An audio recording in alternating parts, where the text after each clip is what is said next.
The Galactic Council chamber was a spectacle of diversity, filled with representatives of countless intelligent species from across the cosmos. The atmosphere was charged with a mix of excitement and skepticism. This was the day the Extinction Protocol would commence a grand experiment designed to test the adaptability, ingenuity, and unity of the galaxy's most advanced civilizations.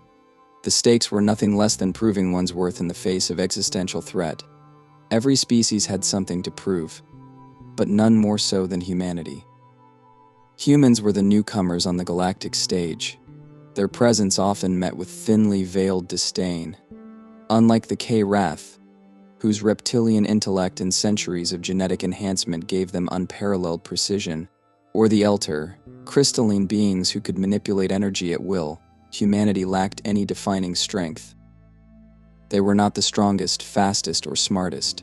Their achievements, impressive by their own standards, barely registered on the scale of civilizations that had thrived for millennia longer.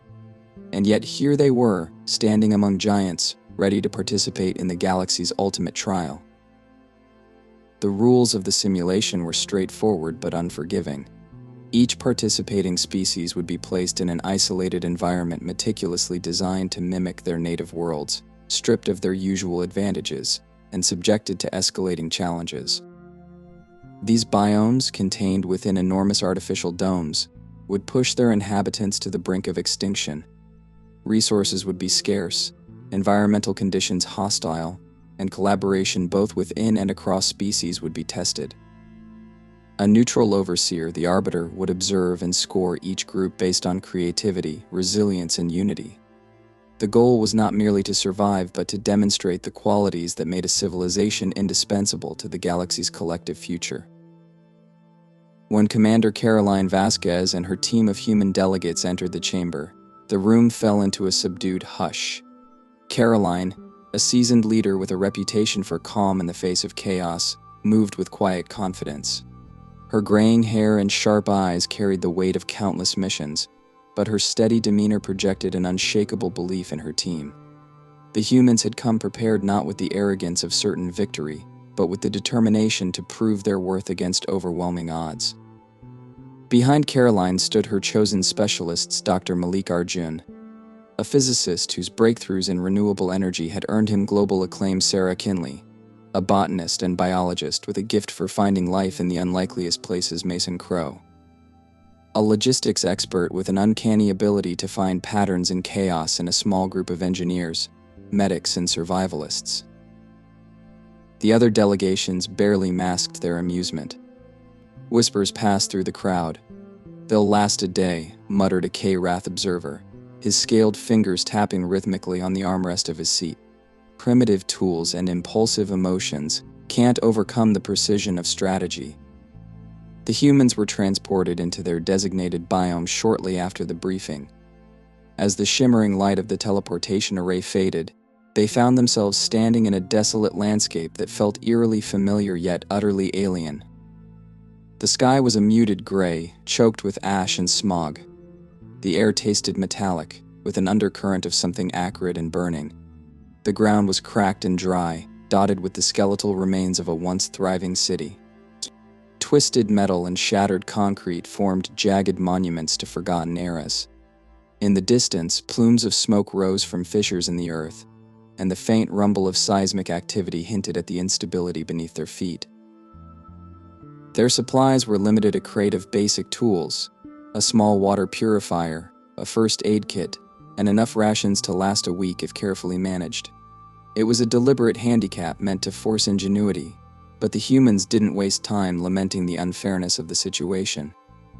Caroline immediately took charge, organizing the team into roles. Arjun began assessing the purifier's efficiency, Sarah set out to identify any vegetation that might be edible or medicinal, and Mason started mapping the terrain for potential hazards and resources. The rest of the group set up a temporary camp in the shadow of a crumbled skyscraper. Their first challenge arrived within hours. The sky darkened unnaturally, and the wind picked up, carrying with it fine particles of sand and ash. The arbiter's dispassionate voice echoed across the landscape, announcing an incoming sandstorm of unprecedented ferocity. They had less than 3 hours to prepare, Without hesitation, the team convened to brainstorm. "We can't outrun it," Mason stated flatly. "Even if we could, there's nowhere to go." Sarah nodded, her brow furrowed. "The storm will likely be full of toxic particles. If we're exposed, even for a short time, we're done." "Suggestions?" Caroline asked, her voice calm but firm. "There's a subway entrance not far from here," Mason offered, pointing to a section of his hastily drawn map. "If we can clear the debris, it might provide shelter." "Good," Caroline said. "But shelter alone won't solve the air quality problem. Sarah, can we modify the purifier to filter airborne toxins?" "It's not designed for that," Sarah admitted. "But I can try. If we salvage enough tubing and filters, it might work." "Then let's move," Caroline ordered. The group split into teams. Mason led a contingent to the subway entrance, using their limited tools to clear rubble and reinforce the structure against potential collapse. Meanwhile, Sarah and Arjun scavenged materials from the ruins, repurposing old ventilation shafts and abandoned machinery into makeshift air filtration systems. The work was grueling, and the clock ticked mercilessly toward the storm's arrival. As the first gusts of wind howled through the city, the team finished their preparations and descended into the subway tunnels. The air purifier, rigged to a series of improvised filters, hummed faintly as it began to draw in and clean the polluted air. The humans huddled together, their faces illuminated by the dim glow of portable lamps, listening to the roar of the storm above. Hours passed before the storm subsided. When they finally emerged, the landscape had changed. The storm had scoured the ground, revealing new fissures and uncovering buried hazards. Toxic gas seeped from freshly opened cracks, and the air carried a faint, sulfuric tang. The team reconvened to assess the damage and plan their next move. Despite the grim conditions, there was a palpable sense of accomplishment. They had faced their first trial and survived not through brute force or advanced technology but through collaboration and ingenuity. Meanwhile, in the observation chamber, the Galactic Council watched with growing interest. The K-Wrath, who had dismissed humanity earlier, were now uneasy. Their own species, despite their technological superiority, had suffered significant losses in their biome, unable to adapt to the electromagnetic interference that disabled their neural implants. The Elter, too, struggled as their crystalline bodies drained energy faster than they could replenish it in the resource-scarce environment. But the humans, against all expectations, were thriving. The Arbiter's impartial voice recorded their progress, noting their ability to adapt, innovate, and work as a cohesive unit. For the first time, the Council began to see the humans not as a primitive anomaly but as a force to be reckoned with. The trials, however, were far from over. This was merely the beginning, a prelude to the far greater challenges that lay ahead. Humanity had proven it could survive, but could it endure? Only time and the Arbiter would tell.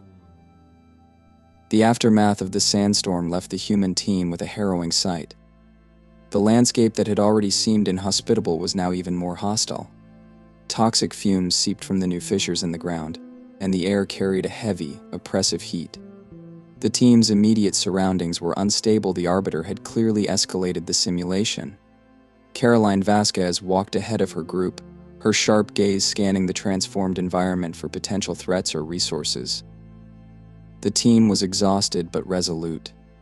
They had survived the storm, but they all knew the real trials were just beginning.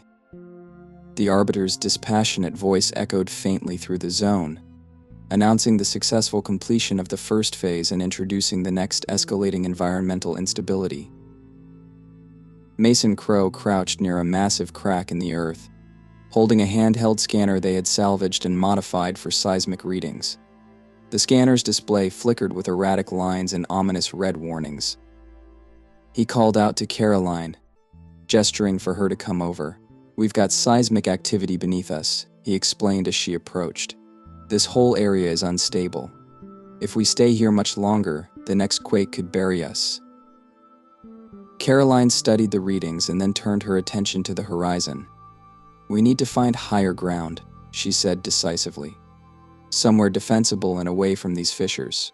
We'll regroup at the camp and move out in an hour. Mason, start scouting for potential sites." The group worked quickly to break down their temporary camp. Supplies were packed, tools gathered, and the makeshift shelters they had built were dismantled. Meanwhile, Sarah Kinley had collected samples of brittle vegetation exposed by the storm. She crouched beside their portable lab setup, running tests to determine if any of it was edible or useful. "These plants might not look like much," she said, holding up a small, dried leaf, "but there's something.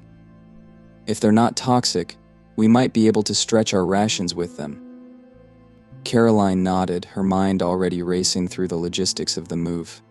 "Work with Arjun to refine your findings. We need to know if we can rely on this as a food source. The rest of us will focus on relocation." The trek to higher ground was grueling. The terrain was uneven, riddled with debris from collapsed structures, pools of toxic sludge, and jagged rock formations that made progress slow and dangerous. The oppressive heat and choking air added to the difficulty, sapping the group's energy. Caroline led the way, her movements deliberate and measured. She knew that every step had to be taken carefully. One misstep could send them tumbling into an unseen hazard. Behind her, Mason navigated with his scanner, marking areas of particular instability and directing the group around them. After hours of painstaking travel, Mason signaled the group to stop. They had reached a plateau bordered by steep cliffs on three sides. The elevated position offered a natural barrier against many environmental threats, and the narrow path leading to its summit could be fortified to create a defensible position. It wasn't ideal, but it was the best option they had encountered. Caroline inspected the site and gave a curt nod. "This will work," she said. "Set up a perimeter and establish shelter. Arjun, start working on modifying the purifier to handle larger volumes of air. We need to maximize efficiency while we're stationary." The group quickly got to work. Using salvaged materials, they constructed rudimentary shelters and reinforced the perimeter with barriers made from debris and rocks. The work was physically exhausting, but no one complained. Every member of the team understood that their survival depended on their collective effort.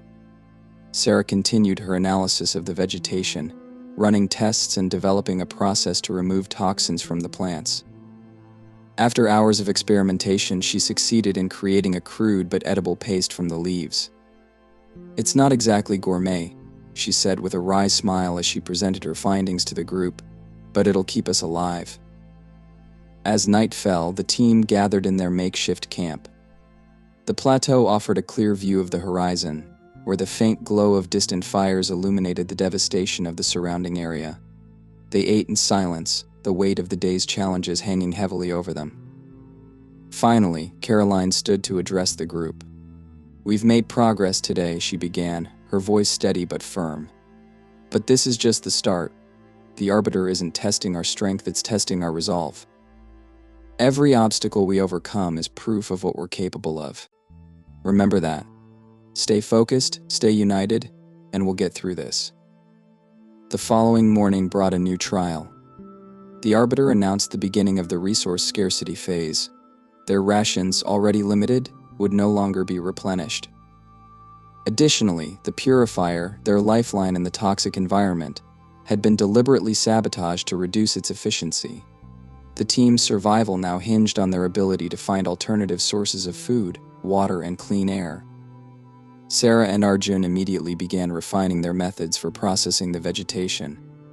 Using the limited lab equipment they had salvaged, they developed a basic filtration system to remove toxins from the plants, improving the nutritional value of the paste. It was a painstaking process, but it worked. Meanwhile, Mason led a scouting party down the cliffs to search for additional resources. The team discovered an old industrial facility buried beneath layers of rubble and debris.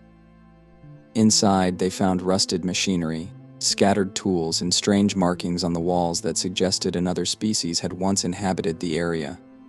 Mason reported his findings to Caroline, pointing out the alien symbols.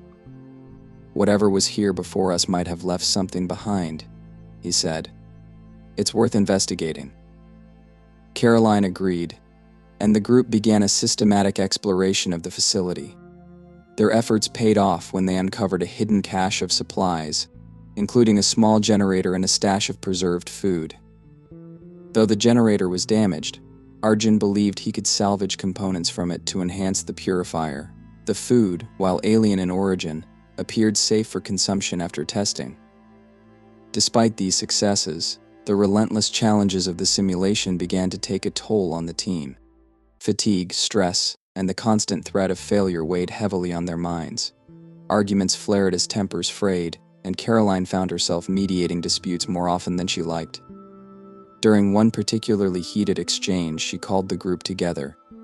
"We don't have the luxury of falling apart," she said, her voice sharp but not unkind. "The moment we start working against each other is the moment we fail. Remember why we're here. Remember what's at stake."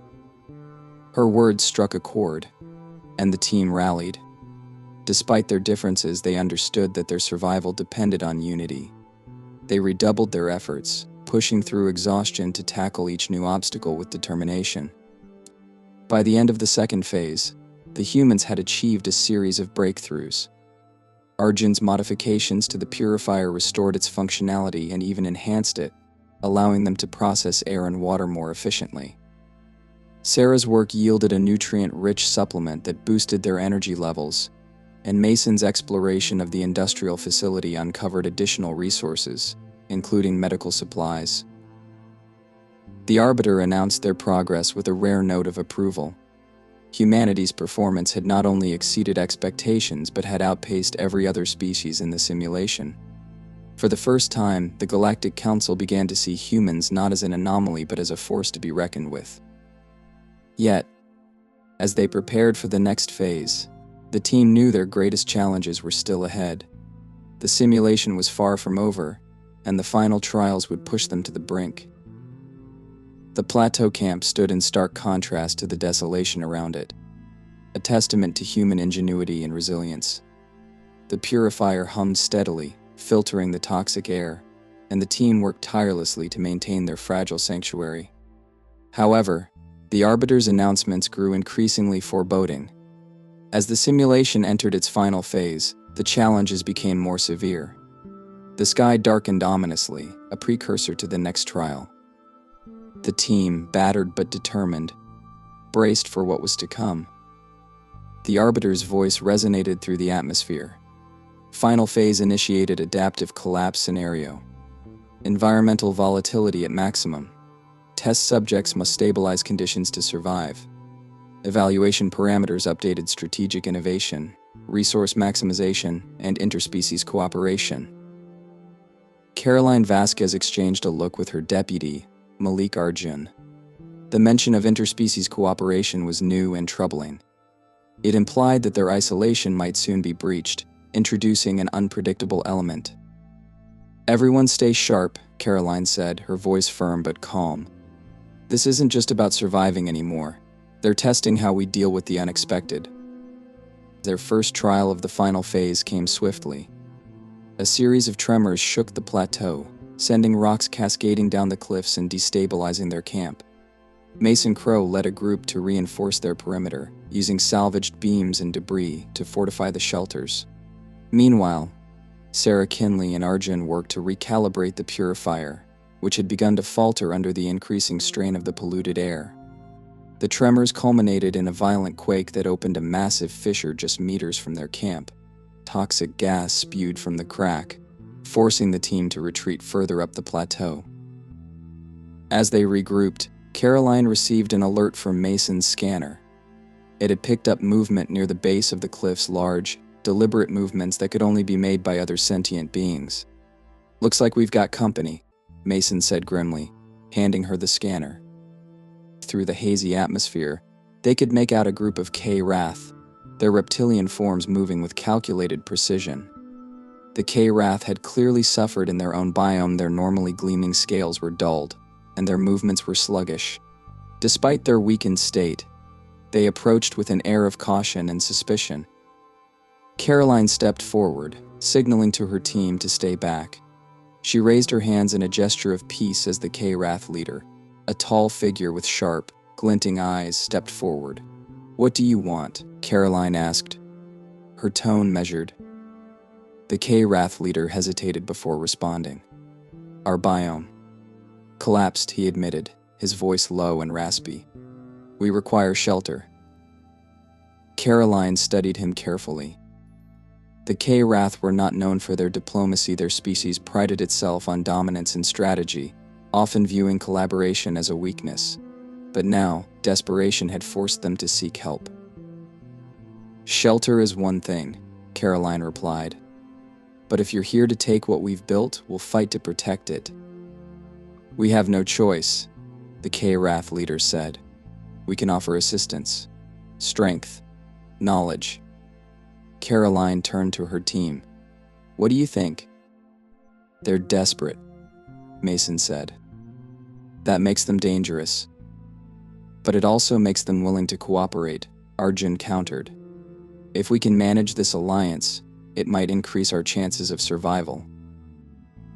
After a tense discussion, the team agreed to allow the K-Wrath into their camp, but under strict conditions. The humans maintained control of their resources, and any sign of aggression from the K-Wrath would result in immediate expulsion. It was a fragile truce, but it marked a significant shift in the simulation. The Arbiter, observing from its unseen vantage point, recorded the interaction with interest. As the days passed, the alliance between humans and K-Wrath was tested repeatedly. The K-Wrath, unused to relying on others, initially resisted taking orders from Caroline. However, their leader gradually came to respect her decisiveness and strategic thinking. Under her guidance, the two groups worked together to fortify the camp and develop new methods for extracting clean water and processing food. The purifier, enhanced with components salvaged from the K-Wrath's biome, now operated at near full capacity, providing enough air for both groups. The Arbiter introduced new challenges to test this fledgling cooperation. Acid rainstorms battered the plateau, forcing the humans and K-Wrath to collaborate on building reinforced shelters. A series of predators, simulated to mimic apex species from various planets, attacked the camp, and the combined strength of both groups was required to repel them.